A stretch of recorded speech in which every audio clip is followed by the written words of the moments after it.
The reason you need the same standards is because if we go outside the wire and I expect you to do something for me, you expect me to do the same damn thing. And if a guy comes out of that building and he's coming at me and I'm compromised, you better pull the trigger, or you better jump on him, or you better do whatever it takes. Because we have lowered the standards, we are putting people in places that are going to get others killed. Full stop. Mm-hmm. You and I go outside the wire, okay? You get shot. I'm beside you. Who's picking you up? It's that simple.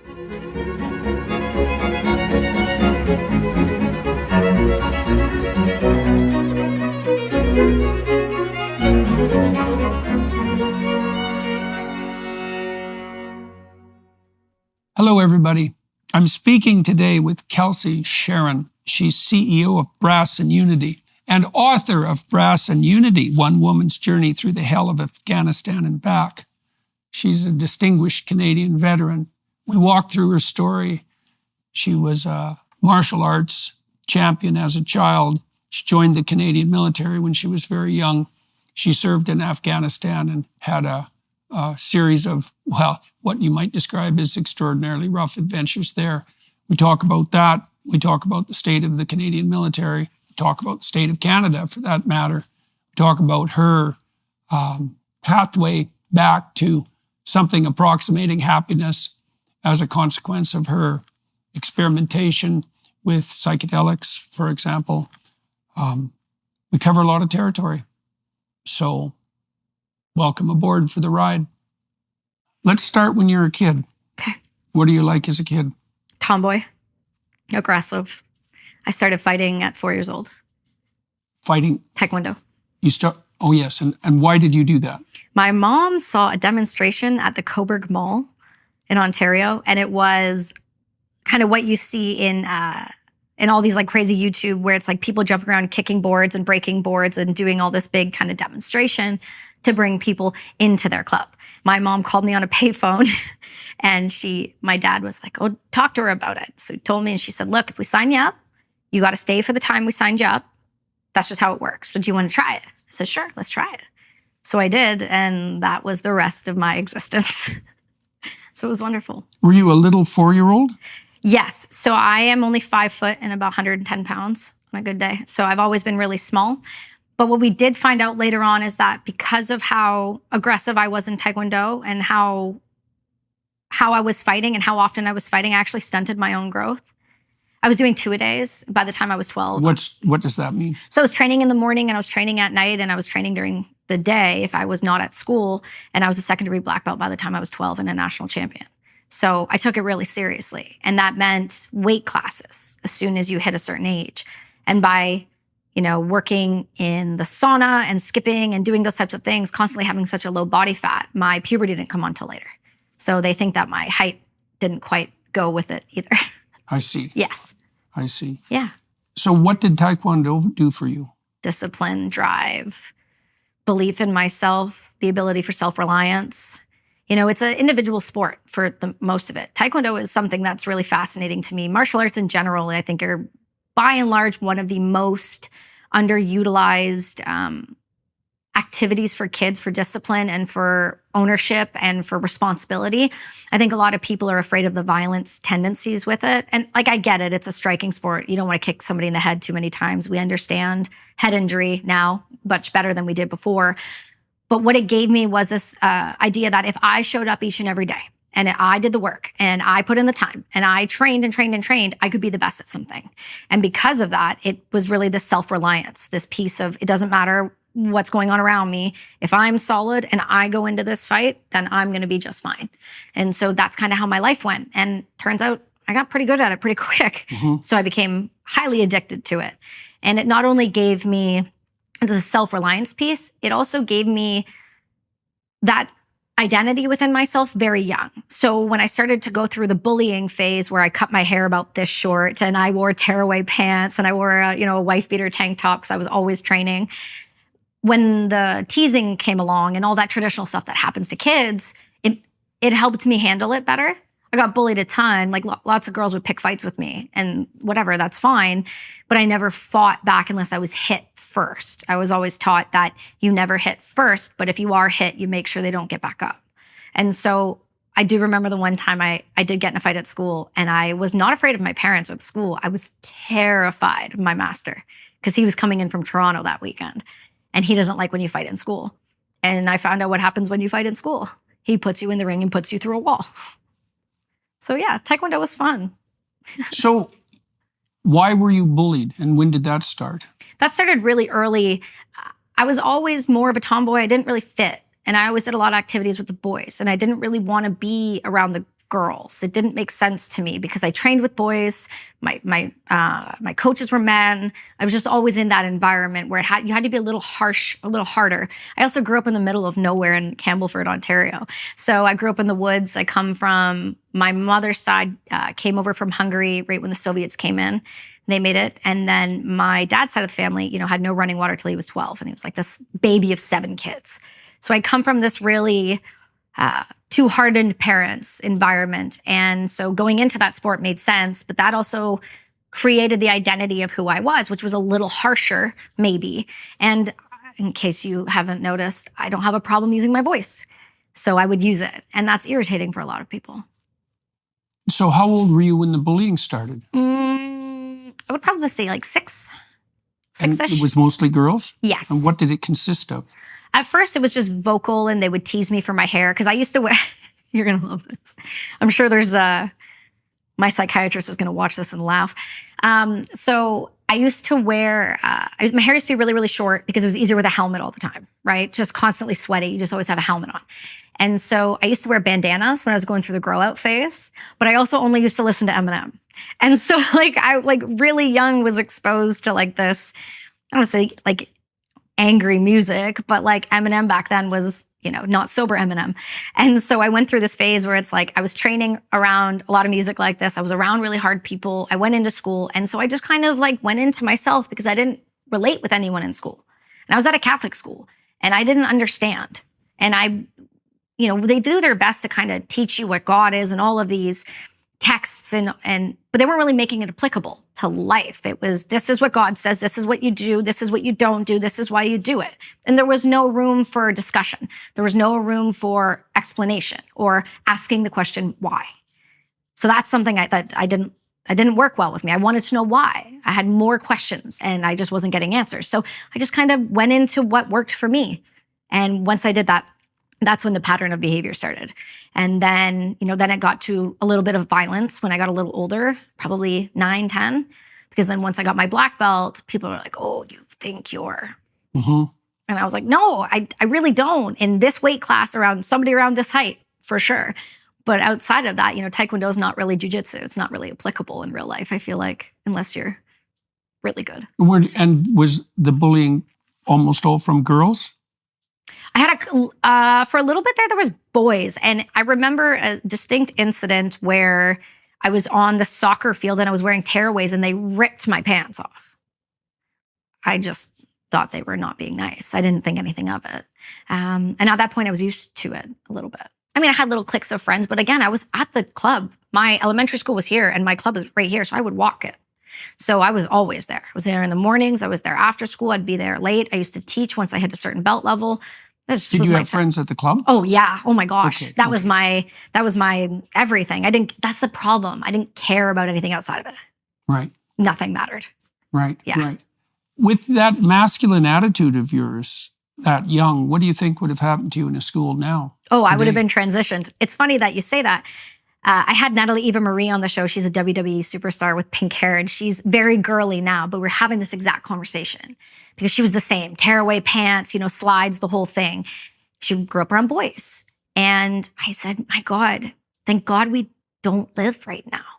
Because we would have been put on puberty blockers. I would have had my breasts cut off. I would have been told I was in the wrong body. I would have told that I wasn't who I thought I was. I knew I was a girl. I was good at being a girl. I grew up cutting and splitting wood. That's to me what it meant to just be a girl. I could clean the house, I could cook, and I could cut and split wood. So why can't I do all of that? Why do I have to be the opposite sex to do those things? And so, yeah, I would be transitioned, and it's really tragic. What was it like for you when you hit puberty? Strange. I went from flat as a board, both sides, no body fat at all, to just disproportionate chest. It was a very strange, uncomfortable feeling.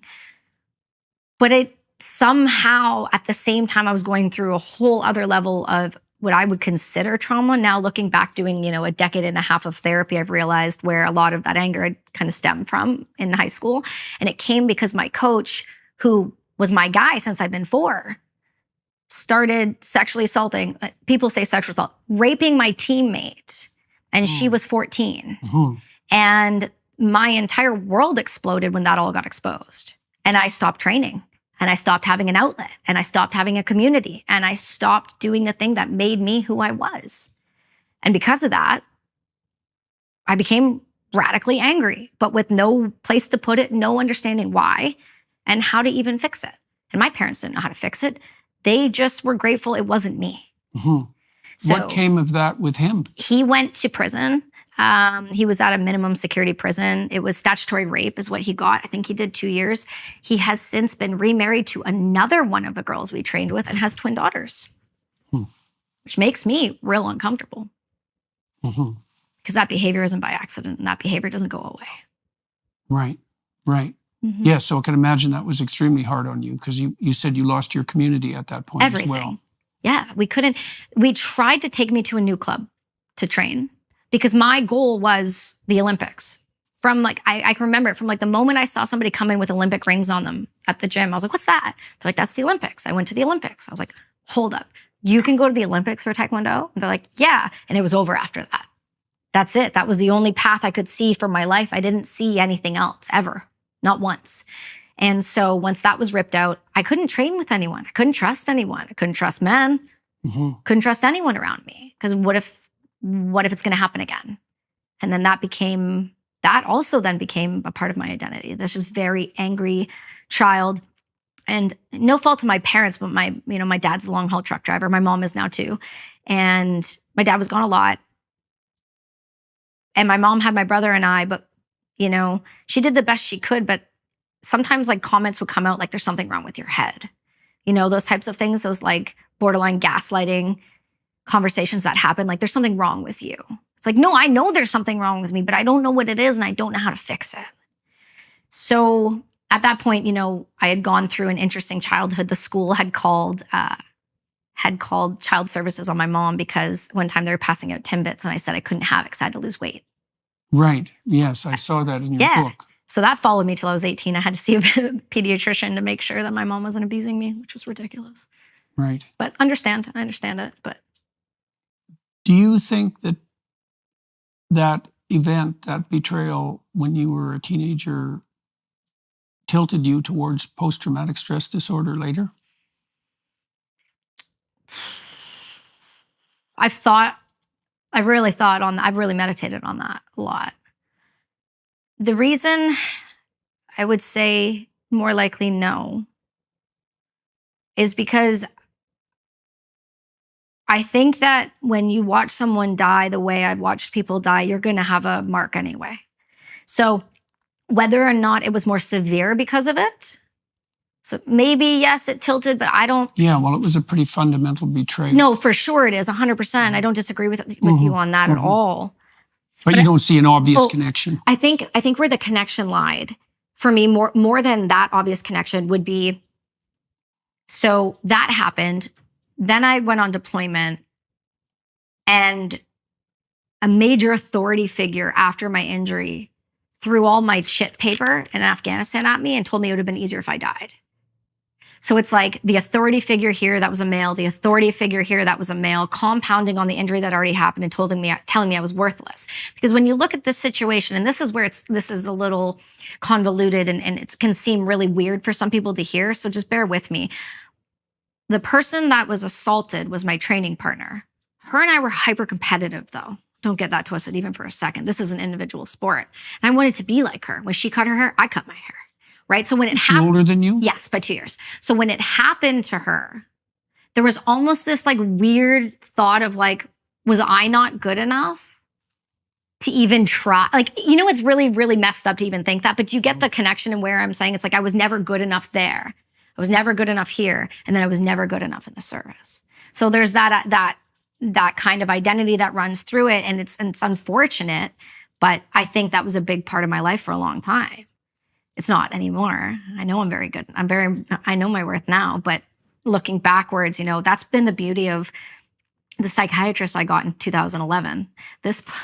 He's probably about your age, very similar to you, dresses very similar, same attitude in Canada. He was one of the first to do post-traumatic stress research on post-Rwanda veterans. He served in Rwanda and Bosnia as a medic. And this, I call him my old man, this guy, he has put up with everything, but he's been the only person outside of my father who has never told me that I'm not good enough. Even when I went through all of the things with him since 2011, the amount of times I call him telling him I'm going to kill myself, I can't do this anymore. And the response would always be, I have treated you veterans for 40 years. You're not doing this to me. I've never lost one. I'm not losing one today. And that was always the conversation. And he was always telling me the truth. So I think a lot of the healing came in a lot of different ways after the deployment. I think it was a blessing in disguise. That's why when Constantine asked if I regretted it, I said, no, I don't regret any of it. I needed to go through those things to come out the other side and be who I am today. And I like who I am today. I love who I am today. I couldn't say that before. I couldn't say that 5 years ago. So you've pushed yourself really ever since you were a little kid. Ruthlessly.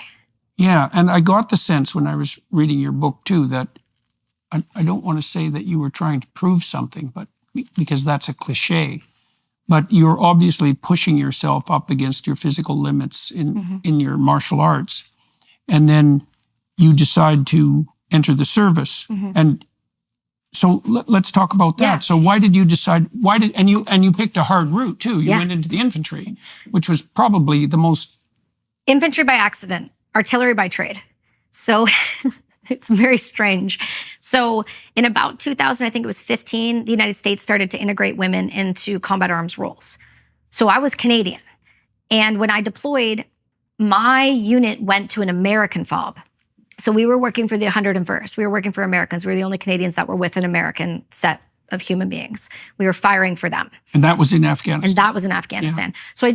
So that was different. And then I ended up doing infantry because the British called and they didn't have a woman to do the job. So they pulled me. Right. So I worked with all of them. But before that, I joined the Army because I went to college in Ottawa. I went to Algonquin for about a month.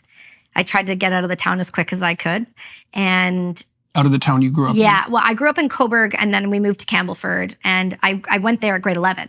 So up until that point, I'd gone to Catholic school my entire life. And then I went into a public school for the first time. So that's fun. Transition point. And I went to like this farm town of this really really small town vibe, hockey team kind of thing. How big was Campbellford? I don't even know this. I don't know the number, but it was tiny. We had at the time we had one bridge and we had a Tim Hortons. Yeah. And we invented the toonie. That's our claim to fame. There you go. It's massive tuning, not relevant at all, but ridiculous nonetheless. And so yeah, we went there and then I left and I went down to the Remembrance Day ceremonies. I always go for Veterans Day in America. And that was one thing my mom always taught me is we always go on Remembrance Day. And so I went and I took the bus back to Algonquin and there was a lady on the bus that was in an Air Force uniform with like a plethora of medals. You don't really see that in Canada too much. You see it a lot in the States. They're everywhere. They're hanging off of them. But in Canada, not so much. So when you see that, it kind of sparks a little. So I went over and had a conversation and just kind of like asked her about what she did. And I think she was a pilot or she had flown one of the first females to fly, a whole kind of thing in Canada. So after that, I got off the bus and I just said, I think I'm going to join the Army. So I went to the recruitment office and right outside the Rideau Mall. How old were you? I just turned 18. I left at 17. Yeah. And had you graduated from high school? I had, yeah. I had. I went early to Algonquin to try out for the soccer team first. And then I started school in September and then I went there right around like November 15th. And then I got paperwork that I was accepted in December and I got sworn in December and I was in basic training on January 3rd. So it was a quick. Right. Yeah. Right. Was it a shock? I don't think I even had time to be shocked. I just made the decision and we were going. And that was how it was going to go. We signed on the dotted line. So we went. Right. And so tell me about your basic training. What was that like? I loved basic training. Basic training sucked, but I loved it at the same time. There's something about collective sucking together. There's that we call it trauma bond or whatever you want to put on it. But I liked the competition. Because within your group, you have men and you have women, and everyone's in a different trade, and Air Force, Army, Navy, and then who's going where. And I again loved the idea of being underestimated. It worked for me. It's something that just drives me, because normally I'm the smallest, or I'm the woman, or I'm the whatever kind of like title you want to put it on. None of it matters to me at all. And so we had a couple women, so immediately there was a clash with that. Because what happened was we would go down and do the 10K run in the morning, and then I would, because we weren't allowed the elevators, and then I would sprint up the stairs. But I was first, so I got to the shower first. It's like, okay, you want to be first, be faster. So they didn't like that I was just standing out. I started to stand out a little bit.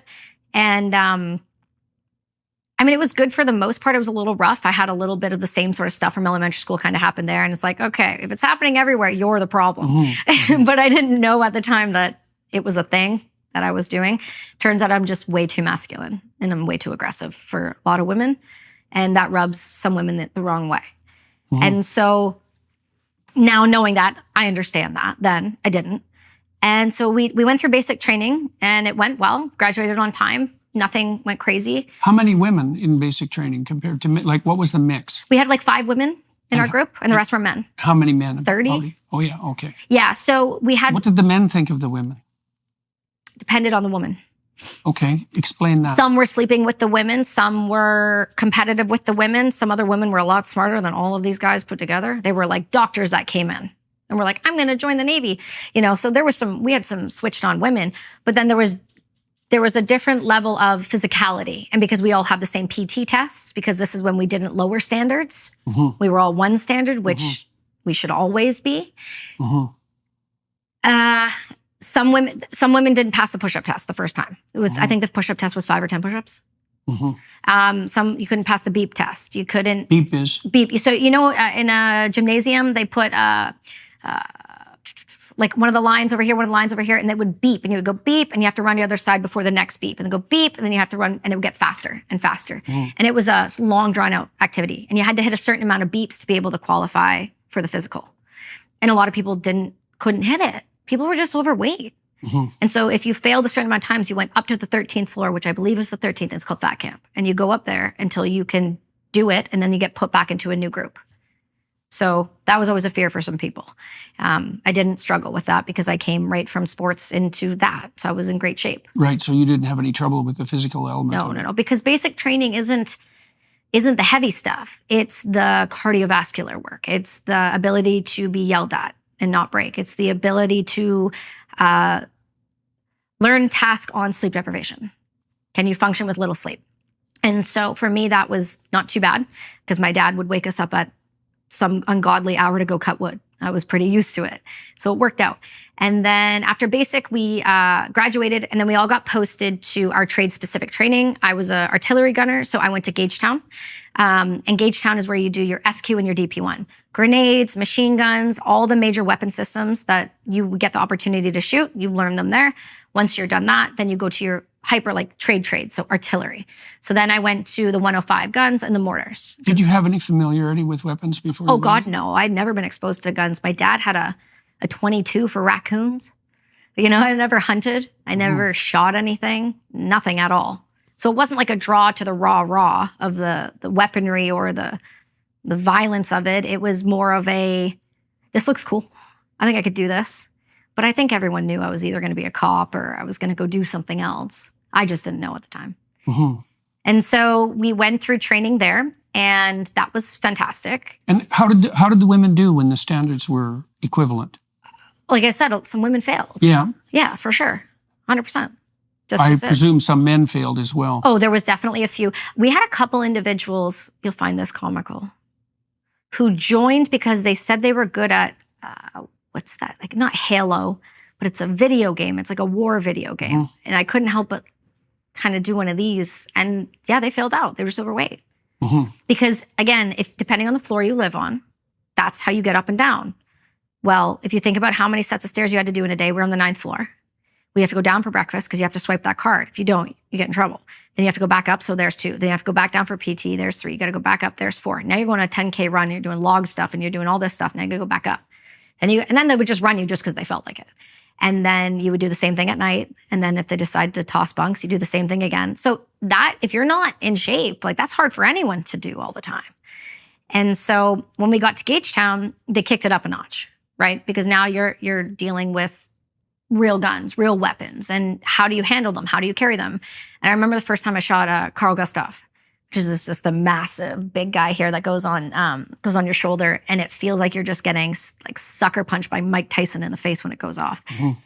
So it's run by two people. So one person holds it, one person loads it. And so we went to shoot, my girlfriend and I, who was one of the tiny ones as well. And my sergeant looked at me and went, no. And he just went over and wrapped both of us together and did one of these. And I remember shooting that for the first time. And it was like, oh, okay. Okay, I get it now. This is not pretend. These things are for real. And then we switched to artillery. And once we went to artillery, that was a whole new animal. We were on 105, so they only have a 40-pound round. Explain the difference between the weapons. Yeah, so Carl Gustaf is a shoulder-propelled rocket launcher. It has an explosive head. It does have an explosive head. I didn't shoot any of those overseas, so I'm not like hyper familiar with them. We just did those in training. Then we have, for me, the things that I shot the most of was my C7, which was a long barrel, shoots a 5.56 or 7.62 round. And then we had hand grenades. They don't look like the pineapples. They're round like a baseball, the modern ones. And then we had mortar rounds. That shoot pretty somewhat accurately 5 kilometers within.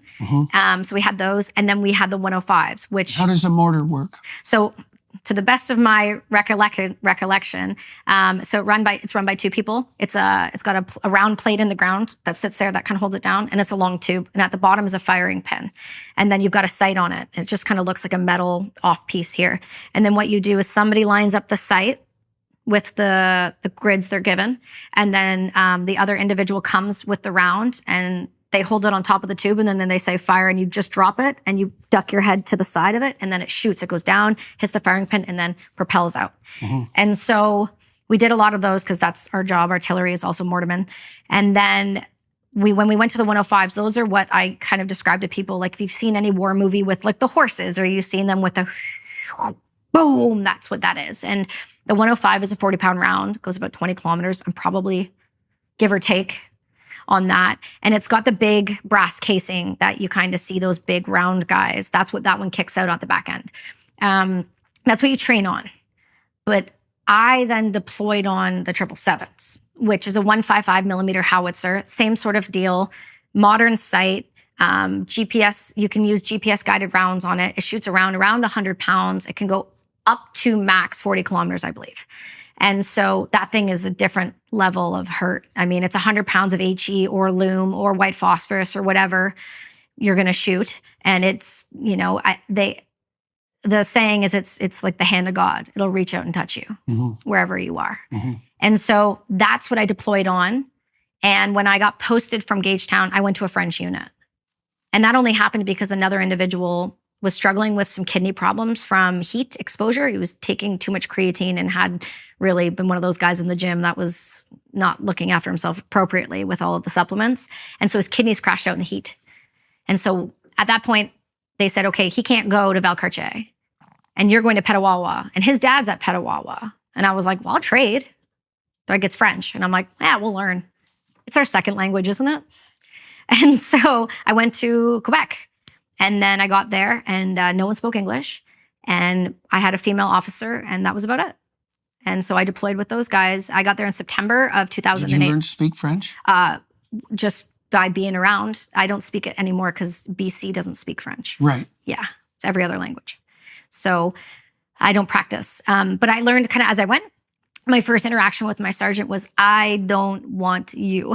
And I went, nice to meet you. And so it was a good start. Yeah.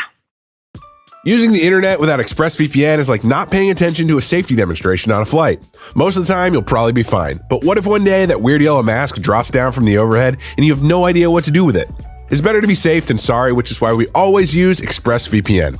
Every time you connect to an unencrypted network in a cafe, hotel, or airport, any hacker on the same network can access your personal data, such as your passwords and financial details. It doesn't take too much technical knowledge to hack someone either. These hackers can make up to $1,000 per person selling personal info on the dark web. But ExpressVPN creates a secure, encrypted tunnel between your device and the internet so that those hackers can't steal your sensitive data. ExpressVPN is also so easy to use. Just fire up the app and click one button to get protected. Plus, it works across all devices, including phones, laptops, tablets, and more, so that you can stay secure on the go. Secure your online data today by visiting expressvpn.com/Jordan. EXPRESSVPN.com/Jordan, and you can get an extra 3 months free. That's expressvpn.com/Jordan today.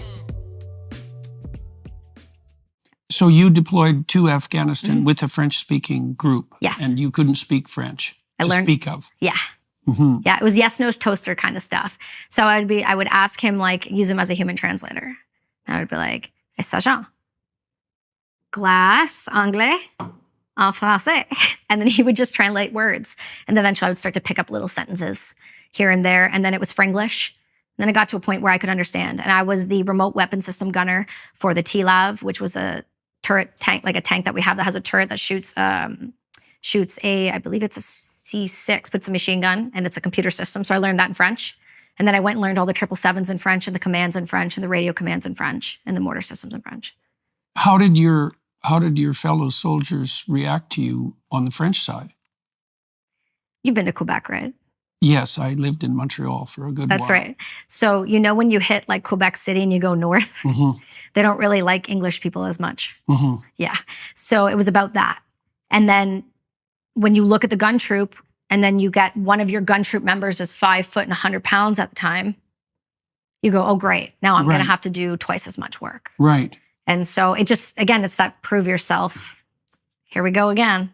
And so I was fine with it, and we did it, and it was all good. And once they got a little confident, once they could see I could load around. Once I could load around, it's like, okay, she'll lift things at least. And it was strange. There had to have some conversations. My sergeant now, we're friends now, and we've spoken since. And he goes, yeah, we had to have constant conversations about them leaving you alone. Just like sexually. Because that stuff was just rampant. It's still rampant. It's just not ever prosecuted. Yeah. Yeah, so, okay, I want to for sure wander into the Afghanistan territory and your experience there, but I'm also curious about your feelings about women and men in the military. Yeah. So you were in early, obviously, and you were in before there were differential standards. Yeah. And you made reference earlier to the fact that you think that the same standard is appropriate. 100%. Okay, so tell me why you think that. Perfect example. You and I go outside the wire, okay? You get shot. I'm beside you. Who's picking you up? Right. It's that simple. Okay, so what do you think that implies for women in the military? Like, I mean, the idea is that women can do anything men can do. That's not true. Yeah, I know it's not true. And it doesn't even seem to me that it's particularly appropriate, but it isn't like I exactly know how to deal with that. I mean, you obviously worked yourself, half to death in order to be able to manage this, and you did manage it. And so it's hard not to say, well, good for you. Right. But by the same token, it seems to me odd that we're insisting as a society that, especially in direct combat, that men and women can play the same role. And so what do you think about all that? I think it's really complicated, and I'll tell you why.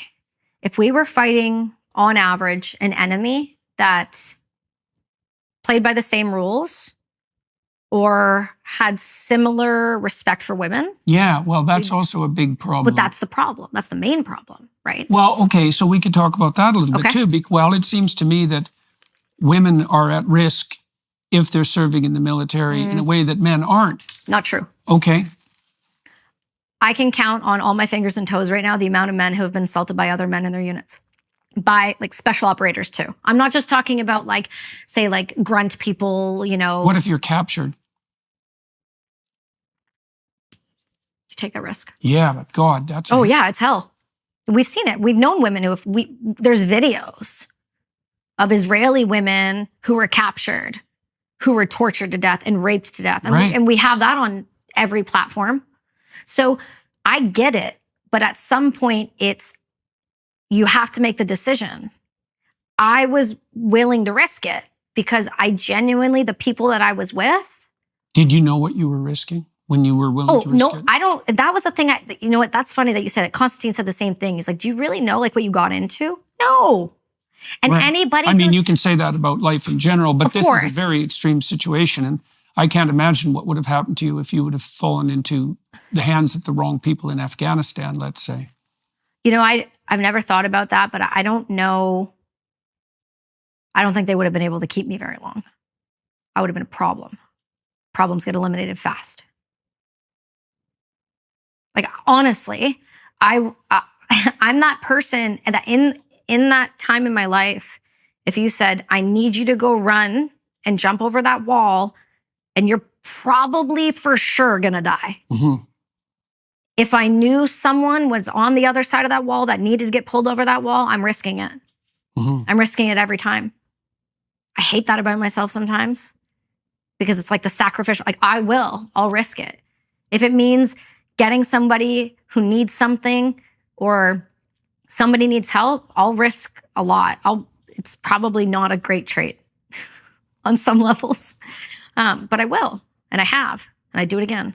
What about the standards? Now, the standards were in place. Okay. And what's changed? Okay. So standards were in place, push-ups, sit-ups, yada, yada. The reason you need the same standards is because if we go outside the wire and I expect you to do something for me, you expect me to do the same damn thing. And if a guy comes out of that building and he's coming at me and I'm compromised, you better pull the trigger or you better jump on him or you better do whatever it takes.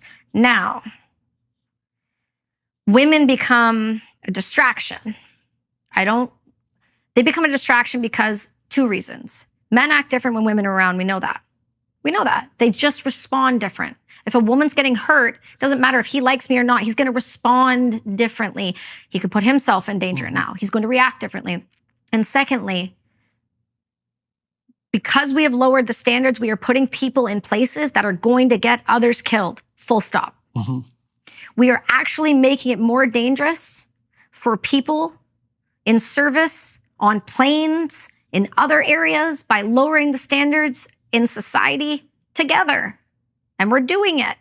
And we're seeing the repercussions and we're not stopping it. So where's the line? I've been asked, do you think women need to serve? If you want to respect the rights of the people we are fighting, unfortunately, I need to be there.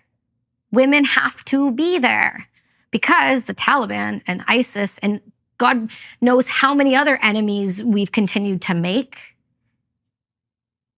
There are women on the battlefield and they will use them if they are covered head to toe and they will put men in those burqas with AK-47s and suicide vests and they will think a woman is walking up to them who's not a threat and they will detonate. And they've done that. And they did it time and time again. The Taliban got smart and realized that we as Westerners, to a fault, will follow the rule. But they don't have to. And when that started to happen, people started getting killed more because they would hide themselves in women's positions. So they're like, okay, they're not going to bring women on the front lines with them. So the women and children would flee, and that's how it would be. And then we started going, well, we have to do something about this because they were hiding weapons, money, jewelry, indicators that they were working with the Taliban in like women's hair and like under their burqas and under their breasts and like things like that. So when I finally started going out there, you're finding all kinds of things because all of a sudden there was a woman there to actually search people.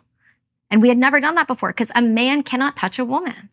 And so as long as we want to fight fair, as long as we want to fight up against the current individuals we're fighting, whether that's Hamas or ISIS or the Taliban, you name it. Speaking of the Taliban, side tangent here, 2 seconds. Have you seen the new article that came out and they were like, oh my God, did you know the Taliban have started stoning women again? That doesn't really shock me. When did it stop, Jordan? I'm sorry. And also, all of these people who have something to say about it, where were you for 20 years when we could have done something about it? When we were standing there watching it? And you said, we can't do anything about it. So why do you care now? You don't care. Selective outrage. I'm over it. Sorry. Drives me nuts. Who are you speaking about particularly with the selective outrage? Oh, you name it. Anybody on social media with a face?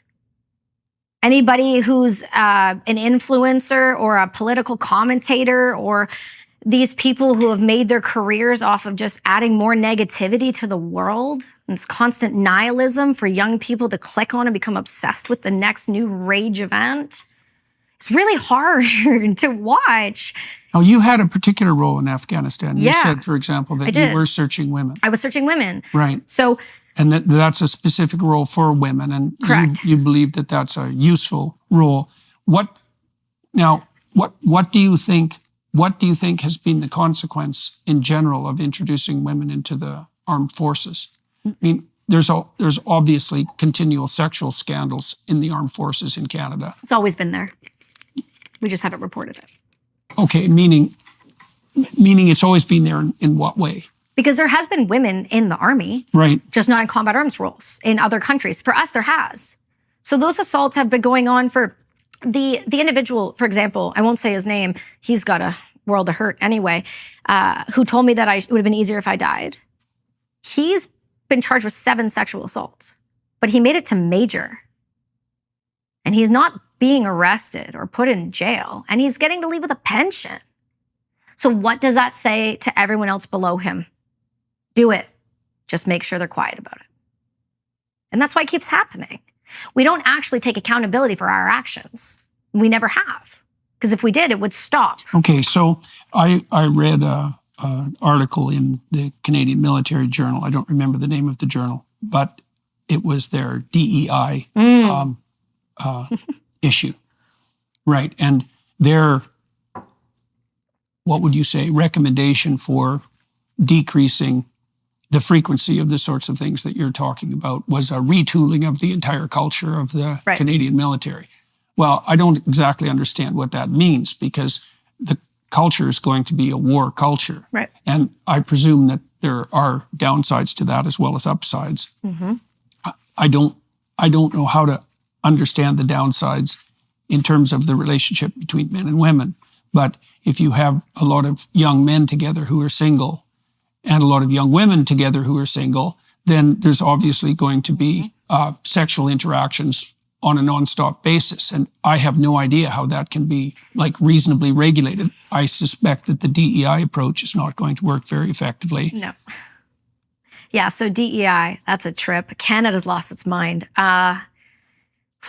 Okay, so I spoke to Buck Angel recently, and I was asking him his opinion on how the Canadian military has just put tampons in the men's bathrooms. Yeah. And then made it a particularly punishable offense for the young men to take the tampon dispensers out of the bathrooms, which is obviously exactly what they should do.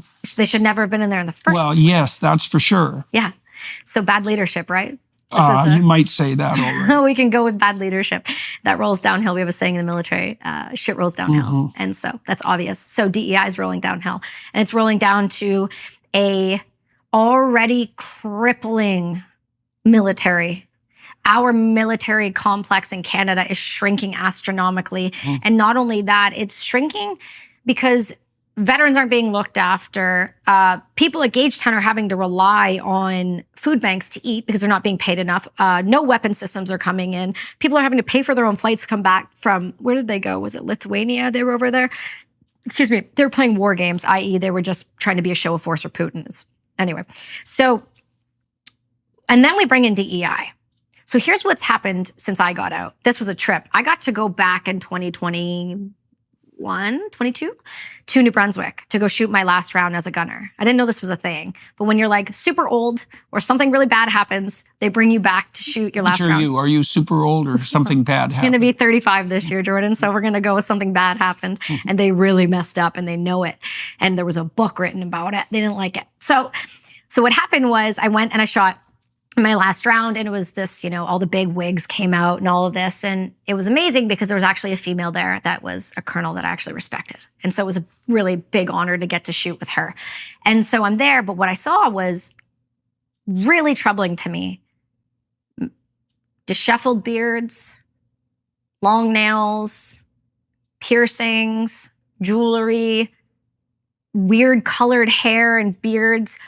We had lost the standard. We stopped doing the standards of what it meant to be in the service. Men have to be clean shaven. Women have to have short nails. You have to have one earring. You can only wear a wedding band. Like, you don't do these things. Their hair was a mess. They just looked a mess. And I said, what am I looking at here? So this is the new standard. So if you start to lower the standards, people who have served, like my friend Dallas Alexander, who got slapped by the government for going on Sean Ryan, people like that leave. Right. The experienced people who you need to teach when these you lower DEI the standards, the best people leave. Oh, 100%. Yeah, and so obviously. this is what's happening. So now you've got DEI. So what happens with DEI? Well, basics that we know. Men now are in women's spaces, vulnerable spaces. Men now are allowed around women in environments that they just shouldn't be in service in general, meaning we normally get our own shower time, right? And where we get if we have enough women, we get our own tent. If you didn't, you're with the guys and you're used to it, it's fine. And so what was happening is people say that it's an assault issue. It's a control issue. It's a leadership who has been told time and time and time again, you can get away with it. It doesn't matter. You're going to get away with it. If you're high enough rank, you got the right people around you, you're going to get away with that. So what does that say to women? It says, well, I don't really want to be in the service. So now you're losing women, or you're having women transition to men. So they're accepted in men's spaces and they're accepted as a male. So maybe they won't get raped because you had a Navy ship just have to come back recently in the United States because there was like 30 assaults in 30 days and women were just pimping themselves out early. So they didn't get raped.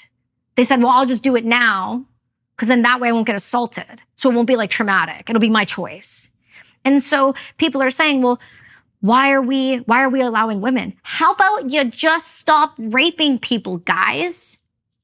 Where's the accountability on the man? Where's the accountability on the staff? Where's the accountability on the leadership to go, hey, if I catch you doing an assault, this is what's happening to you. You're out. You're gone. Your job is over. And you're going to have a dishonorable discharge for sexually assaulting someone. Then you're going to get a criminal charge. Why aren't we doing that? Well, why do you think? Because we already have no one.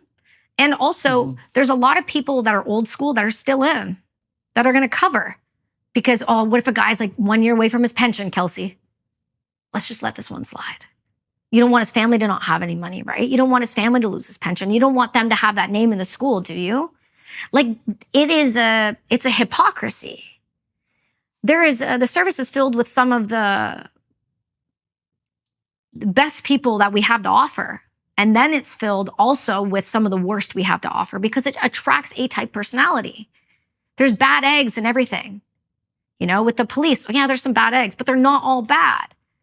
And that's kind of what's happening with the service. Bad eggs, not all bad, removing funds. What happens? Shittier people. So it's happening in the police, now it's happening in the service, and we already have one of the smallest armies. So we're being bought and paid for by the CCP, left, right, and center, provable by CSIS on paper. And then now we have weak borders, no military, no weapons, running out of artillery rounds and giving how many billions of dollars somewhere else? Why would you want to join the service? You can be patriotic, and I applaud that. I have people come to me all the time, my daughter's going to join, can you talk to her? So I'm not going to talk anybody out of anything. It's their path. If they believe they need to go do it, they will go do it. But at the same time, I'm sorry. This is not the country I fought for. So why do you think this is happening to the military in Canada? It's really easy to control people when they don't have somebody to stand up for them. Look at the protest. Okay? So when our own police turned on people at the protest. You mean the truckers' protest? Yes. So I was involved with that in BC. And my parents are truck drivers. Who do you think I'm going to support? And also, my business was crashing because of them. And I was losing everything that I had just built post-Army because of them. You actually think that I'm going to stand for this? And watching what I was witnessing, anybody in their right mind was not okay with this. So I came out and I did a sign and I said, I stand with the protest. And everything just went, and I started talking to some friends. And then next thing you know, we got like a leaked WhatsApp chat from the RCMP. And it was like saying some really nasty stuff about how they were going to like take their jack boots to the protesters' face. They were using Nazi comments. They were doing some really nasty things. And what I realized right there is, who is going to stop us when the police turn on us? It's like, at least we have the service. At least we have the veterans. Like, it's not the military that's going to stop it, because they're weak-minded at this point. If you're a DEI, believer in that service, I'm sorry, you're not. If you believe in DEI for the Army or the Navy or maybe the Navy, or the Air Force, I'm sorry, you've lost the plot. You forgot why you joined. You forgot what real war looks like. You're delusional and you're going to cause harm.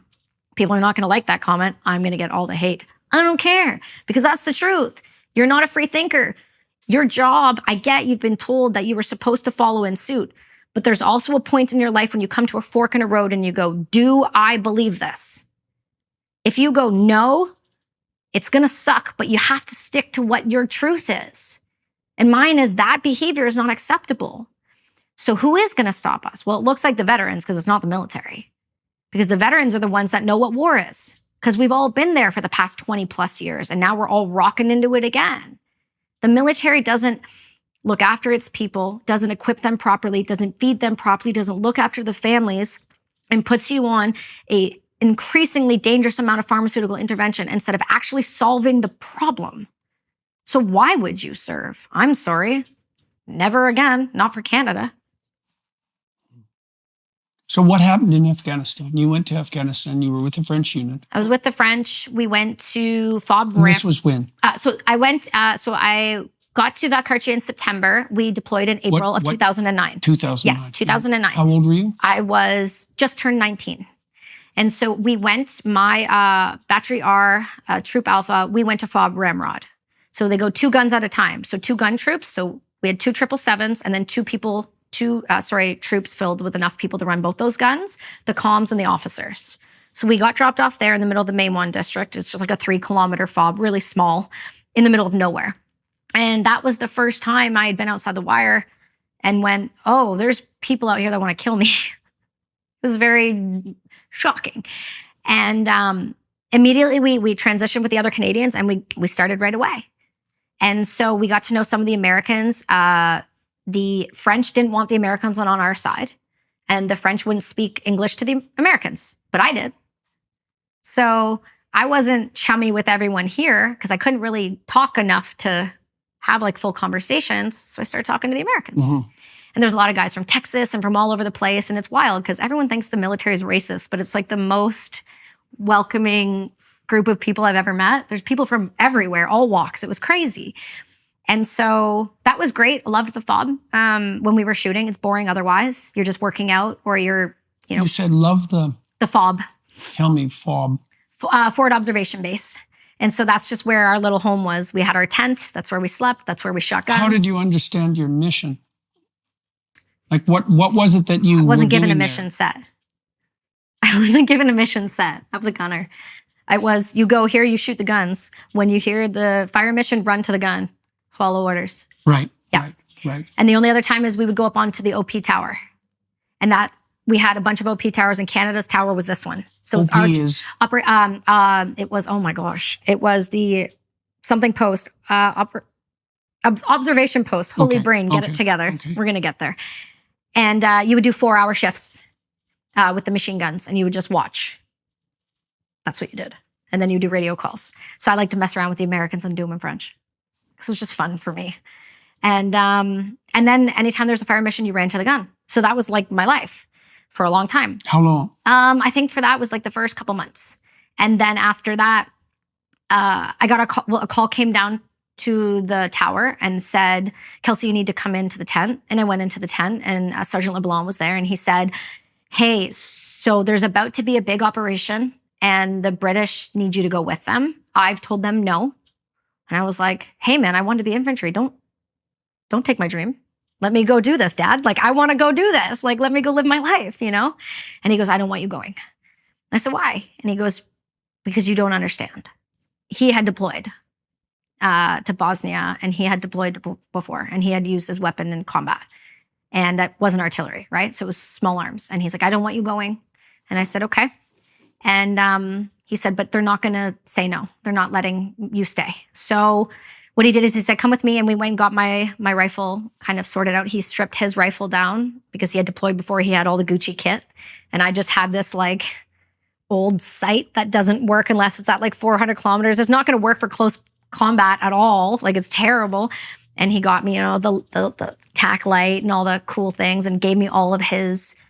This is where it scared me a bit. He emptied his vest and took all his extra mags and went, you're going to need these. And he laid it out in front of me. And it was a lot of magazines. And I was like, you really think I'm going to need that? He goes, mm-hmm. I said, okay. And then he took me to the little range we had there and I zeroed my weapon. And then he said, they're going to come get you tomorrow. So they were taking small arms fire on the way and they couldn't come get me. So they said, if they don't come tomorrow, you're not going. So he was all happy.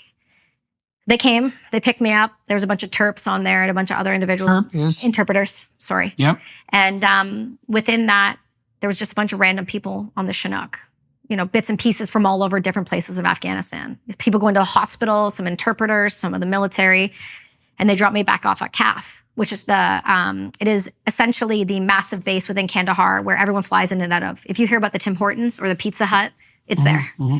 And so that's where the British were. And they dropped me off, and then they dropped me at the British gate, and they said, here you go. And I walked into the British and I introduced myself. I don't know how to read their ranks, so I don't know who I'm talking to. They just have all different little, we had chevrons at the time. They had different stuff. And so I must have been talking to someone high up. And I think it was Commander Calhoun. Commander, no idea. Just terrible. And I said, hi, I'm going to work with you. And they said, okay, you're going to be our female attaché, so just female searcher. You're going to come with us. You're going to go see the RCMP here real quick. They're going to tell you what you can and cannot do. They're going to give you some zip ties and some gloves, and we'll come get you. So I went to the RCMP. They gave me a quick overview of what I could and could not do. And what could you and could you not do? I could not put duct tape on them, but I could zip tie their hands. I couldn't put them in certain positions. I couldn't put a bag over, but I could tie their eyes. If I was removing things from the women, they had to be set down in front of them so they could see that we weren't stealing it, that we were just removing it from them. And then, just pressure points I wasn't allowed to push. I said, okay. And then I got gloves and a bunch of zip ties. And then I went back to the British and they said, okay, we're going out tonight at 1 o'clock in the morning. And this is what we're going to do. You're going to go from house to house to house to house. And anytime there's women, we're going to call you. And you're going to follow that guy right there with the bomb dog. He's got a black lab named Benji, and you're going to follow him everywhere he goes. Don't lose him. He's with you the whole time. I said, okay. And then they said, you can go sleep. And I said, I don't think I can. And then we set off in a little school bus over to the airfield and then hopped on a Chinook. And I sat on the floor, which was a bad idea. And then people stacked around me. And then we took off. And we went out. It was the first time I used NVGs, so nods to see at night and all of that. So that was interesting. And that was about it. To be honest, that's all I got told. And then we went out on foot and we had a hot LZ and we landed. What's that? Yep. So I'm so sorry. No problem. We were taking some small arms fire when we came in and they dropped us off really quick. Problem was people were sitting on my legs, so I couldn't feel them. So when I stood up, my legs, I went to run, they gave out. And so a Scottish guy just grabbed the back of my vest like this and did one of these and just kicked me in the butt. And it was like, aye, off you go. And I was like, here we go. And so we went out and then we waited until morning prayer. Because of the respect we have, we wait till they're done their morning prayers, then we kick their door in. And then I was told they're not going to use me. Oh, Burns, we haven't had women and kids around a lot. They've been leaving. I said, okay. They told me we're going to be out there a week. I was like, okay. First house. We need her. And I go. And it was my first experience of what 12 women and kids screaming and crying in a room by myself looks like. And that was being a mom now, I really wrestle with some of that stuff. I didn't then. I had no reference point. But being a mom now, I really wrestle with. Wrestle with what? Kicking people's door in the middle of the night. Mm-hmm. With your baby screaming and terrified. The level of trauma I've left in that country and the women and kids I encountered.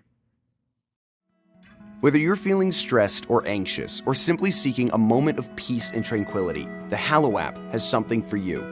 Hallow offers an incredible range of guided meditations and prayers that are designed to help you deepen your spirituality and strengthen your connection to God. With Hallow, you can embark on a journey of exploration, diving into different themes and types of prayer and meditation. From gratitude to forgiveness, each session offers a unique experience, sparking your curiosity and deepening your spiritual understanding. Choose different lengths of meditation to fit your schedule, whether you have a few minutes or an hour. This flexibility puts you in control of your own spiritual journey. With its user-friendly interface and hundreds of guided meditations, the Hallow app has quickly become a go-to resource for people seeking spiritual growth and healing. You can download the app for free at hallow.com/Jordan. Set prayer reminders and track your progress along the way. Hallow is truly transformative and will help you connect with your faith on a deeper level. So what are you waiting for?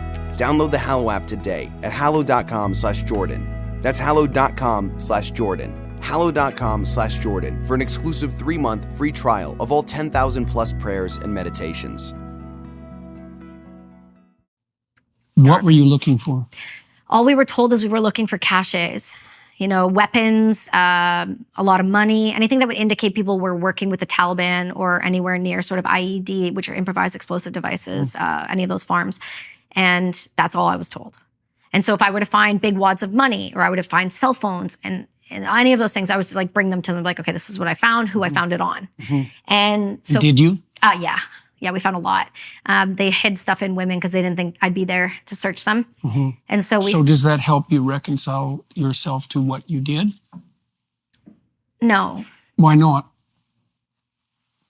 because I still did the thing. I still inflicted the trauma. It was still a part of the pain. Doesn't erase it. It's there though. So it's an uncomfortable feeling. It's something I've definitely worked on a lot, but it's definitely there. Like, kick my door in the middle of the night. Yeah. You know what I mean? It's very immediate. Hey, what you're involved in is very immediate. And it's like, bang. It's just like screaming and like madness and chaos. And, it's right after they're praying. It's dirty. It feels dirty. Like, I get why. Like, don't get me wrong. I'm not saying like we shouldn't have done it that way, but like, shock and awe is how you don't get killed, right? It's like my buddy used to say to me, I'd be like, how did we lose so many more people than the SF? He's like, we move at night, we're quiet, and we get the job done and we leave. Conventional forces, we roll out at the same time every day. We go down the same road every day. We're sitting ducks. It's different. So anyway, you got to be quick and you got to be shock and awe a bit, right? So that's the tactic. And so we started doing that for a while, and that was going okay. I had a couple scuffles with men in the family thinking I was a boy going into a room. So we dealt with that a little bit, which is always fun. The interpreters didn't like that I was there. There's not a lot of respect for women, especially a female soldier. So that was an interesting relationship to kind of work around, if you will. And then we had a couple situations. Wow, I would have done. So that's an additional difficulty of being female in the armed forces in those countries. Yeah. Absolutely, because if you're fighting a country that has little to no respect for women, by and large, across the board, depending on your level of extremism, you're going to be dealing with a different trust issue, right? So, yes, well, I would imagine that you're particularly hated too. Oh yeah, you could feel it. It like burns through you. I bet. Yeah, you can feel that, but that's okay. I equally hated them just as much, and I made sure they knew it. So, again, this is where that masculine side switched on and there was no feminine left. And so within a couple days of being out on our on-foot operation, I was with— except you said that it bothers you now that you're a mother. It does bother me. I think it should bother anyone. You're a I'm human not being. disputing that. Oh, no, for sure. I just think that feels natural to me. I feel like if I were to say, I had no problem with what I did to those women and kids, I think that would be slightly sociopathic. Yeah, right. And I consider myself a painful empathy, like for a lot of people, especially, post psychedelics and really opening and doing work on myself. That kind of shell and heaviness isn't there anymore. That like need to protect my heart is not there anymore. Now it's like, painful all the time. Like right before we came here, there was a woman at lunch just yelling at her child. And I could see that she was stressed, but it was like watching the child take it. Oh, I just, stopped eating. I felt nauseous. Like I'm painfully empathetic now. And it's I almost wish it was a bit the other way. It's easier. How much of that do you think is a consequence of becoming a mother? I mean, that's a big change. Oh, yeah. I don't think it's as much as I thought it would be. Because when I had my son, I wasn't well yet. So there was still that hardened part there. And thank God it happened so early, where he couldn't remember what I was like. He gets to see happy mommy now. He doesn't see mommy crying on the stairs like he did when he was 2 and 3, right? So how long did you search? We only did a week. We did a full week of just non-stop. And because it was non-stop, I went from Alpha Bravo Charlie, and I was shifted between every single unit. So if they were kicking a door, there was a woman, okay, then I would go over there. And then if they would kick and wait, and then they would go, okay, wait, we got women and kids. They put them in a room, and then they would wait for me to come over here, and then I would search over here, and then be the same sort of thing over here. There's not many of us. So you're used a lot. And so... How do you get along with the Brits? I love them. How come? They didn't question me. They didn't make me feel like I needed to prove myself. I was handed to them, and they said, do you know what you're doing? And I said, probably better than some of you. And because I immediately fired back and didn't just cower into my shell, they're like, oh, she's lippy, is she? And then they started calling me the C word in a good way. And I was excited about that because I was like, oh, I'm starting to be one of these people. Okay. Okay, I can do this. And then... You're still only about 19 at this time? Yeah, I was 19 the whole time. Yeah. Yeah. And it was just, they respected me. If I said stop, everyone stopped. They weren't like, oh, why should we stop? They were like, stop. Vern said stop. Something felt wrong. And so they respected me. And so I got on with them just fine. And it was really lovely. There, you know, I had South Africans, English, Irish, who else did it? Fijians. And they were just this amazing, eclectic group of people. And they all just were good with me there. There was no questioning it at all. No one was weird. No one pulled any sexual stuff. No one said anything offside that I considered offside. It was a really respectful relationship, and I liked it. So when they respected me, I was happy to be there. And so we were out, and we were all on hold. There was a road to clear. And I had my back up against a wall, and on the right-hand side, there was a road, and then there was another compound, and then they had a second story on that. So we put a sniper up on the roof and a spotter over there, and we had some guys over here waiting. Then we had all of us up against the wall, and we had an interpreter beside me. And then just down the road, there was a road, and it kind of went from a big open field on the right-hand side, and then off the road was like a deep ditch, but it was like super green in that ditch, like really tall trees. People don't think Afghan is like really green, but it shockingly is. And then at the end of it, there was this massive grape hut. And they're like, okay, we want to clear that before we go down this road. So, what did you call it? A grape hut. And what's that? So essentially, it's like a mud hut with a bunch of holes in it. So if you hang things through it, it aerates, so it'll dry things in there. I see. And so we sent 2 guys out. And one had a metal detector, and one was a machine gunner. And he was just going to watch his back. And so everyone's kind of watching this massive open area. And it got weirdly quiet. And that's never a comfortable feeling. And so we're just sitting there hanging out. And I actually have a photo right before it. Somebody took a photo of me and I'm smiling like this. Like it's like one of my only photos from outside the wire. And next thing you know, you just heard this like, boom, and the whole ground just like moved. And I whipped my head to the left. And you saw one of our guys, what was left of him, just boom. And my eyes... This was the guy with the metal detector and the machine gunner? Yeah, the machine gunner was sitting at the door. So the blast hit him to the left side. And it ripped his kid off, shredded his arm, down his body, took his whole helmet. Like, I didn't understand how that happened, but like everything was off of his body. Like that's Velcroed on and like clicked in. I didn't understand. Like what I just witnessed, I couldn't understand. I can't stress to you how foreign, there was no like... I didn't get it. I didn't realize what I was seeing. And to the left of me, all you heard was the ICOM radio, which is this radio that the interpreters have. When it's really clear, we can hear the Taliban, right? That's how we kind of like wiretap the Taliban. And so when it got really clear, they were close. The signal was good. And it was crystal clear because they like to watch, right? They like to watch you blow up, videotape it, and use it for propaganda. And they're always watching, and we know that. And so they did it, and all you hear is, Allah Akbar, Allah And I'll remember that to the day I die. And like the level of rage that I did not know that could exist in a human being just overtook my entire body. And I looked over at Buchanan and I said, we need to run. And he goes, wait. And they all had radios. I didn't have radios. So I could just hear people screaming over radios. And then next thing you know, it just got chaotic quick. They're like, okay, go, go, go, go, go, go. Like, I'm not supposed to be in this position. This is not my job. I don't know what the hell I'm doing. I'm just doing what I'm told. Run, run, got it, autopilot on. So we jump down and we start running and I'm over with the medic and one of the guys the machine gunner comes running down and he's like, I got him. Like he's taping him up and he's just saying, where's so-and-so, where's so-and-so? And he's kind of like right out of it. And he just like hits him with morphine and they get him off and they're like, go. And so we start jumping into that ditch that hadn't been cleared and we just start running. And the only way I can describe it is if you listen to a movie and it's like a slow motion and you're in that black tunnel and it's just like, all you can hear is like, and you're running and running and you can't go like fast. And I'm running I had like 60 pounds of kit on me at the time. Like a gazelle. Like I'm just sprinting as fast as I can. We get to the road and they're like, on 3, run. And we're like, 1, 2, 3. And we run across the road and we walk in.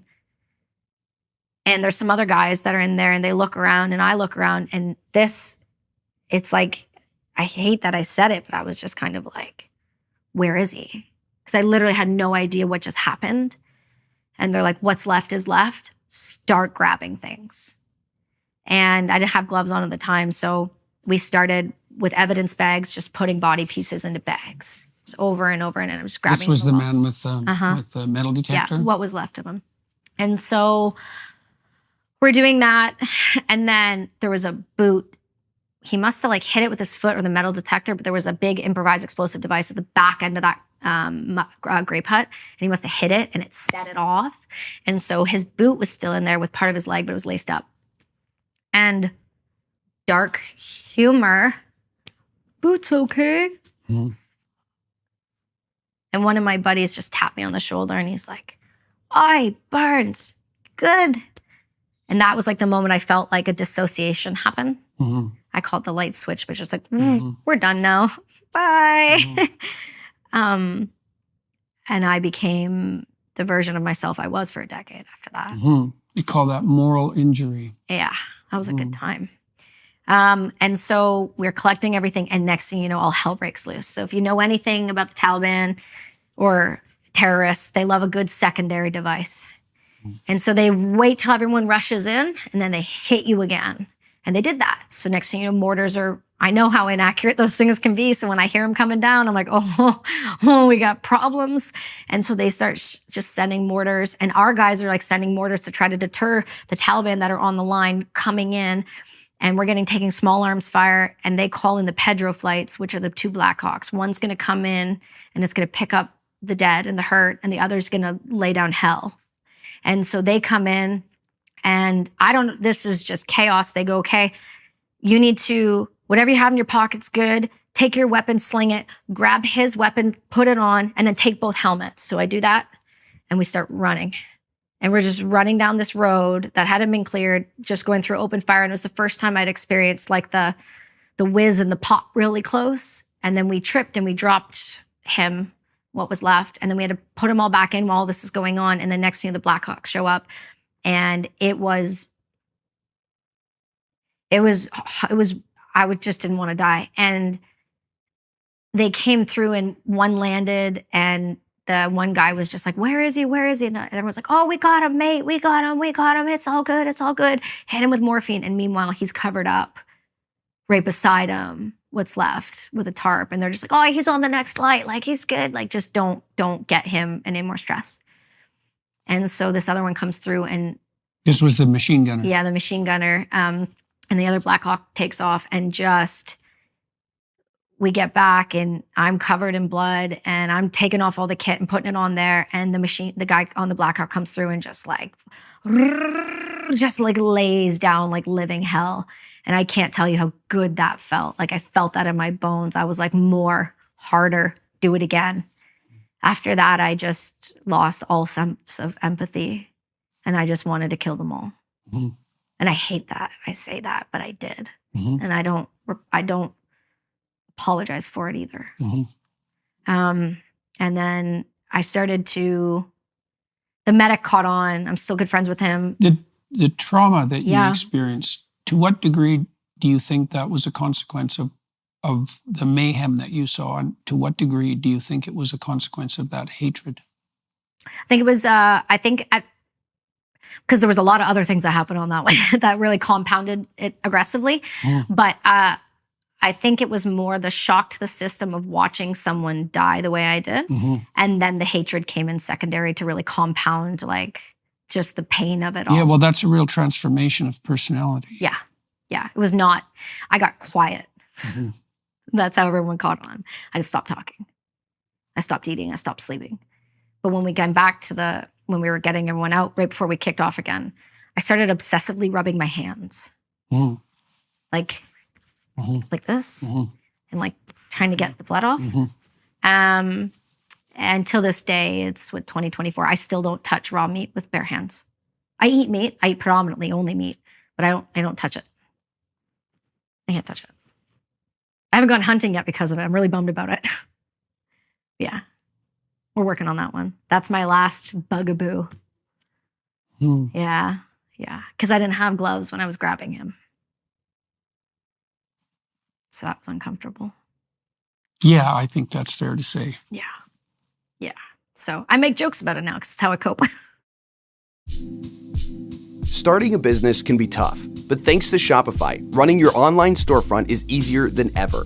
Shopify is the global commerce platform that helps you sell at every stage of your business. From the launch your online shop stage all the way to the did we just hit 1 million orders stage. Shopify's there to help you grow. Our marketing team uses Shopify every day to sell our merchandise, and we love how easy it is to add more items, ship products, and track conversions. Shopify helps you turn browsers into buyers with the internet's best converting checkout, up to 36% better compared to other leading e-commerce platforms. No matter how big you want to grow, Shopify gives you everything you need to take control and take your business to the next level. Sign up for a $1 per month trial period at shopify.com/JBP. Go to shopify.com/JBP now to grow your business, no matter what stage you're in. That's shopify.com/JBP. So what happened to you after that? So we pushed off and we just kept going. And then I don't know if it was the next day or that same day because everything started to become a blur after that. We just started getting hit. Every time we walked somewhere, every time we moved, we were just taking it. Small arms fire, mortar fire, we were just getting clapped like constantly. They were everywhere. And so I got put in a weird situation again. I was with one of the troops. I was with Stephen Noble's guys. And we were walking into a smaller village and there was screaming up ahead in a compound. It was like women. And whether it was like a target or whether it was a setup or whatever that pulled us there, he says, we pushed into this compound, like, get on the roof. And I was like, let's fucking go. Like, now it's my turn, right? So they lift me up because I can't get on that roof. They lift me up onto the roof and there's another guy to the right of me and then there's me and then there's a sharpshooter right beside me to the left-hand side, which is like a sniper, but the Brits call them sharpshooters, not quite snipers. And another guy there. And we are just laying down hell. Like I'm feeling nothing. We're just laying down hell. And the sharpshooter goes, I'm out of ammo. I got to jump down. His rifle, and I'll show you a picture of it, is the length of my body when I stand up, from buttstock to end of barrel. So I'm laying down rounds. He jumps down. As he jumps down on the left-hand side, we get flanked. And 3 rounds go, hit his buttstock, protects my hip, and just misses me. Mm-hmm. So after we're done the firefight, we jump down and he pulls out the rifle and he pulls out the casing. And I was like, tell me that's mine. He's like, no chance. He's gonna have a picture of it though. And I was like, that was my hip. And he's like, yep, it was. Mm. So if he was there, it would have went through him, would have hit the buttstock and hopefully would have stopped. But because he wasn't there, it hit the buttstock and it took enough of it that it stopped it. So I was very fortunate in that situation.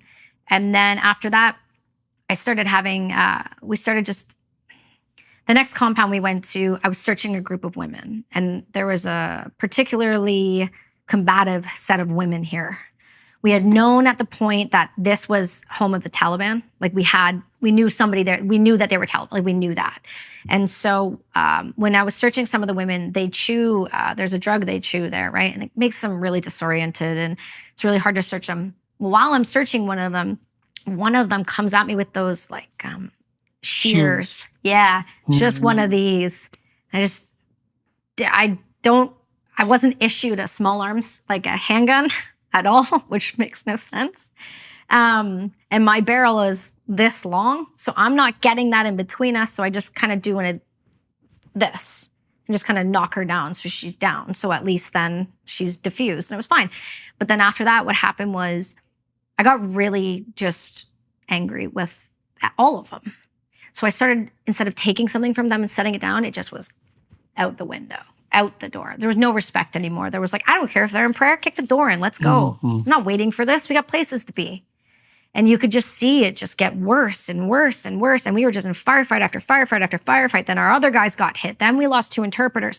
Then we had one of the other females there. She was a mess because she was in right behind. So now we had to get them out. And it was just this really, really, really terrible operation that just didn't go well. And all of those guys I was with, I bonded with.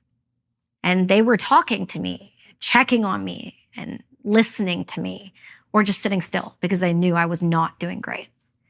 And then we got back to CAF. We finished the operation. They picked us up. We got back to CAF. And they said, see you later. And I went back to the Canadians. And I was told by a captain that... How long was that period of time? About a week. I think it was... I have the exact time stamp. It was... I believe it was the 9th at 0100. And then we got pulled out at 2:15 a.m. on the 15th. And I went back to the Canadians and I was told right away to just not talk about anything that happened because no one's going to believe me anyway. And then I went back out to the FOB and I almost pulled a trigger on a kid because when I was doing the tower, the little girl that came outside the FOB all the time, she would wave. But this time I didn't see a wave. I saw a gun. And I racked around and the guy beside me was like, yes, good. Like, what are we doing? And I just looked at him and I was like, what? And he was like, no. And I ran off the tower and I went into, and I told my sergeant, I said, something's wrong. Something's wrong. And they said, okay. And then they sent me back to CAF.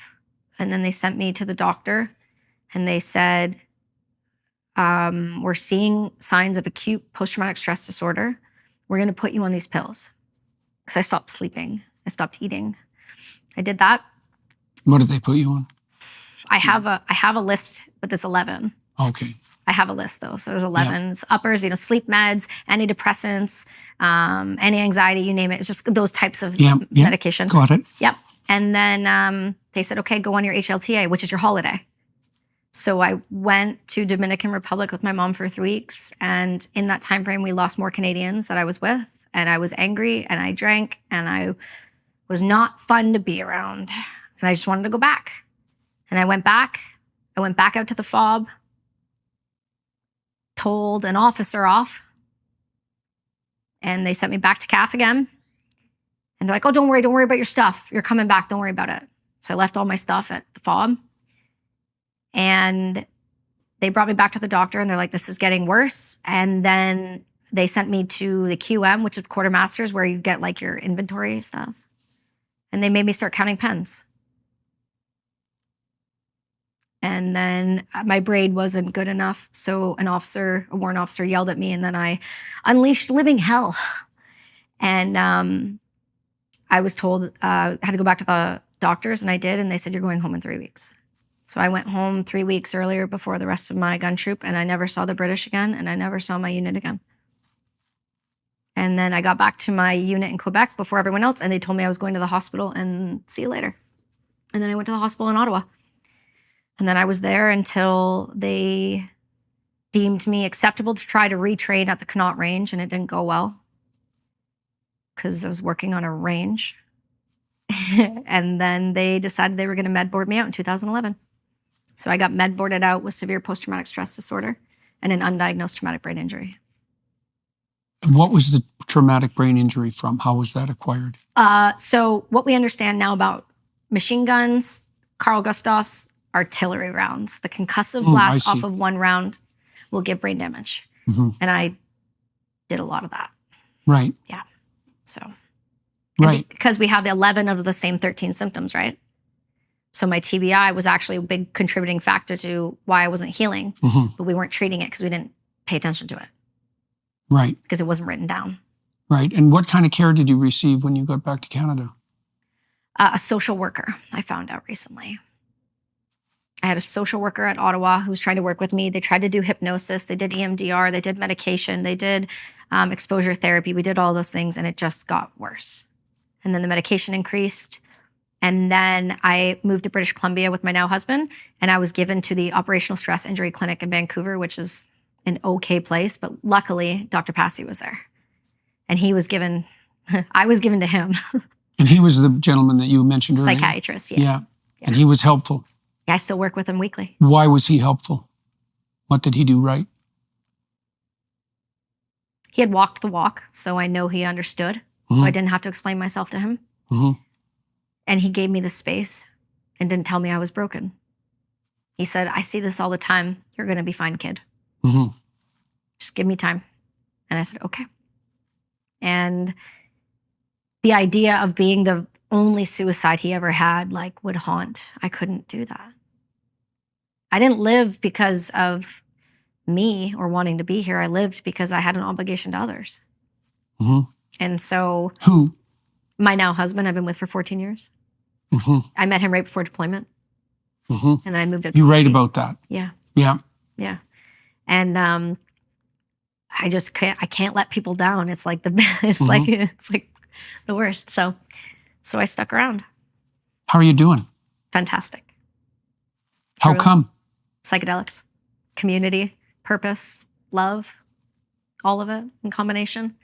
Mainly the catalyst point, though, with my husband did the best he could for as long as he could.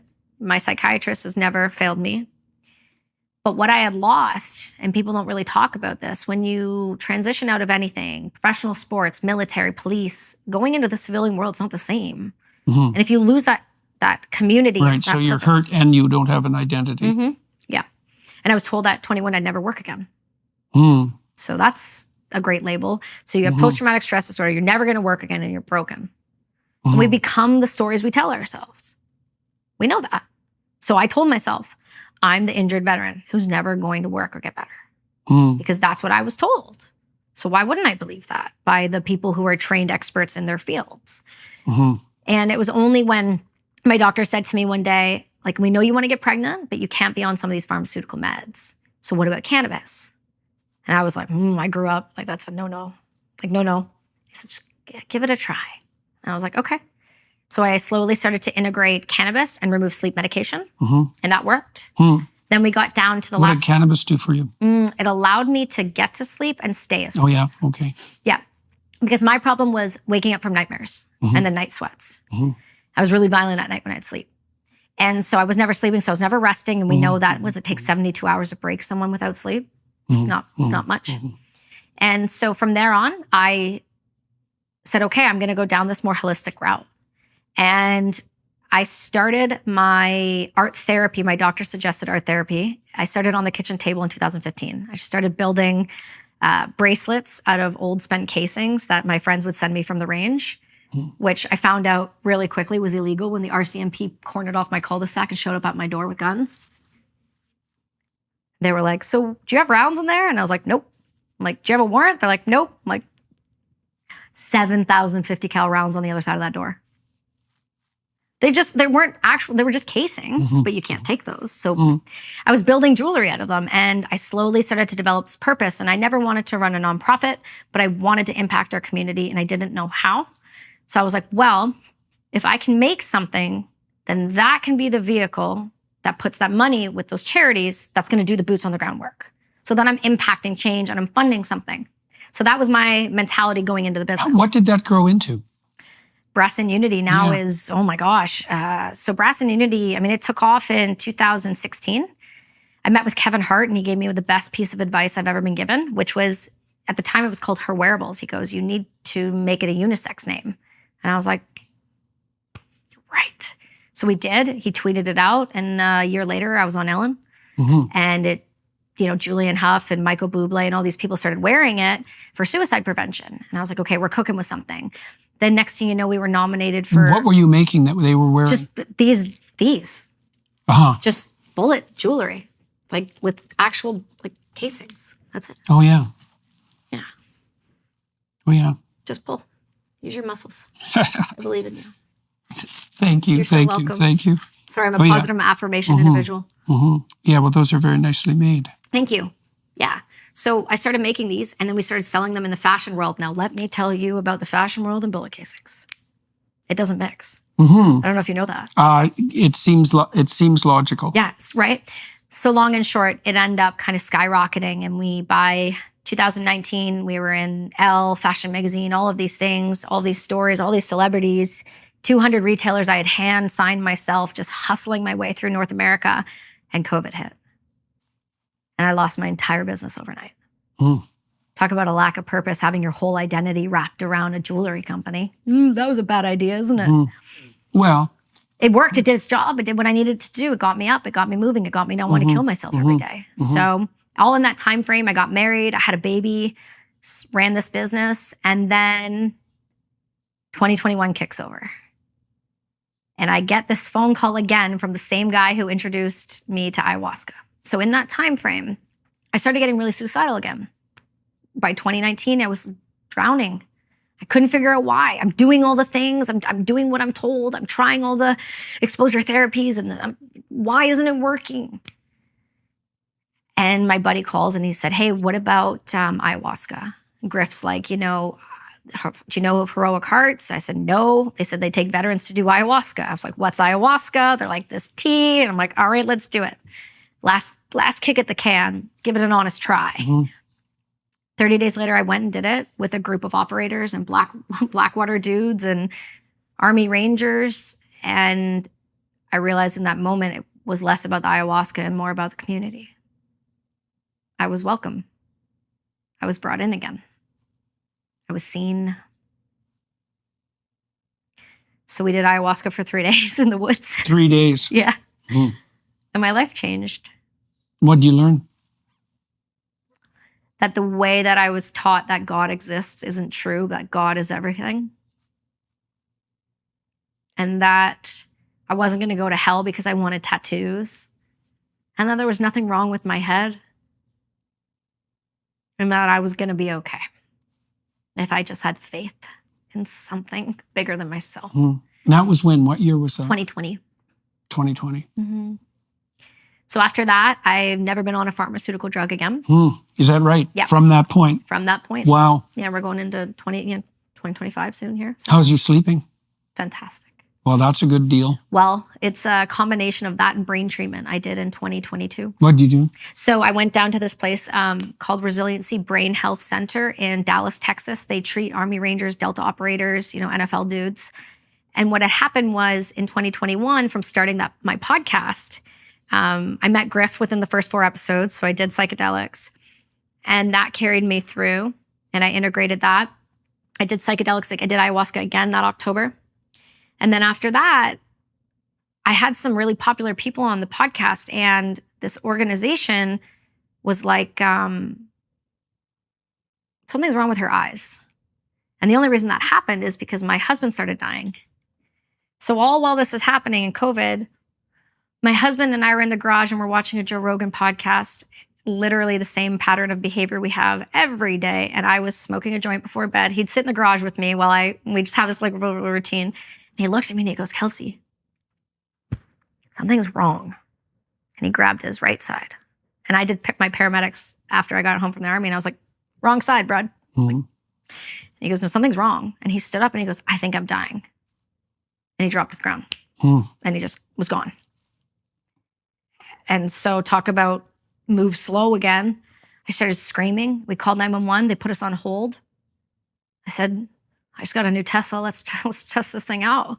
So my neighbor came and put him in the car for me, and we drove him to the hospital in less than 5 minutes. And the ambulance called and it's like, "Go pull over." I said, "Beat it. I'm gonna get there faster than you." Canada didn't help. Canada kept telling us it was mental health. It was not mental health. My husband was a professional supercross racer. He's hit his head more times than he can count. But what we're starting to understand about TBIs is they can be delayed. He was fine until he wasn't. Everything started to spiral after that. He couldn't get out of bed, his depression, he started getting suicidal, he was losing weight, he wasn't functioning, he just didn't want to live anymore, and he couldn't figure out what was wrong. We went to every hospital, we did private doctors, MRIs, you name it. They're like, "It's mental health, it's mental health." Like, it's not mental health. A friend of mine was on Instagram and was like, "I'm at this brain clinic. I have too many head injuries." So I voice messaged him, it was a ranger. And I was just bawling. I said, "Will you help me? I don't know what to do. Can you get them to see my husband?" This was Wednesday. We called them. They said, "This is no problem. We know what it is." He was on a flight and he was there on Sunday. Canada, 2 years, nothing. Mm-hmm. Nowhere, nothing. Mm-hmm. 1 week, Texas. Yeah. So we went down there and he was there, and they also treat civilians. And this was who treats the veterans, the resiliency clinic. And so this lovely lady named Donna Cranston, who runs Defenders of Freedom, sat down and she goes, "Is your wife Kelsi Sheren?" And he goes, "Yes, ma'am." He goes, "We think she has a TBI. Her eyes are all messed up on her podcast. We'd like to treat her." And I was like, "Okay." And like, she's Canadian. Like, "We're going to get special permission. Don't worry." And they funded the whole thing. So they flew me down to Texas for 2 weeks after I did the 4x4x48 with another charity, because Goggins likes to make the rest of us suffer. And I went right there right after. And I was there for a 2-week intensive program. And I found out that I not only had a TBI, I had dysautonomia and POTS. And that's one of the reasons I wasn't getting better. My vestibular system was completely out of whack. My hormones were a complete nightmare. You name it, I couldn't tilt my head backwards throughout my whole body, thinking I was sleeping upside down. I was cautious. Couldn't drive a car. I was getting nauseous all the time. Couldn't be in a, passenger seat. So I did treatment with them. And then I continued to use things like microdosing to help. Not all the time. I do regimens 8 weeks at a time, and then I go off and I integrate. But I still definitely have a tendency, when I get depression, I don't go as low as I did, but I go a little, but enough to go, okay, are we sleeping? Are we eating right? Are we moving enough? Are we having enough water? What was I watching? Was it triggering? Was it Tucker Carlson all week? Maybe let's take a break. Let's go into something a little lighter. And so I start looking at all those things before I go to the next solution. And all in that time frame, I, wanted to help veterans differently. So we donate 20% of our proceeds from Brass and Unity. I started journaling and writing a book. I started this podcast that was kind of taking off. And then I was like, might as well become a psychedelic integration coach, so then I can help these same people that helped me. And that's what I did. And then now cut to where we are in 2024, where the book came out last year, and I'm healthy and I'm happy and I love myself and I know my worth and I know where I'm going and I have a direction, and I am so goddamn grateful for the people I have around me, because without them, I wouldn't have been here. And they didn't give up on me. Our government gives up on everyone else, but no one gave up on me. And it's only because they didn't get a hold of me in time. Because if they did, I wouldn't be here. All right, ma'am. Thank you very much for walking us through that.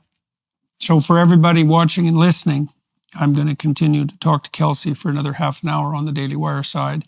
I'm not exactly sure what we'll talk about. Maybe more about the state of the military in Canada, and maybe more about psychedelic treatment as well. So if you'd like to join us on that side, you'd be more than welcome to do that. Thank you very much for agreeing to talk to me today. Thank you for having me. Yeah, it's a pleasure. It's a pleasure. Thank you, everyone. Thank you to the film crew here in Austin, Texas today. Yeah. Thanks a lot, guys, for making this possible, and to the Daily Wire Plus people for making this podcast what it is. Much appreciated.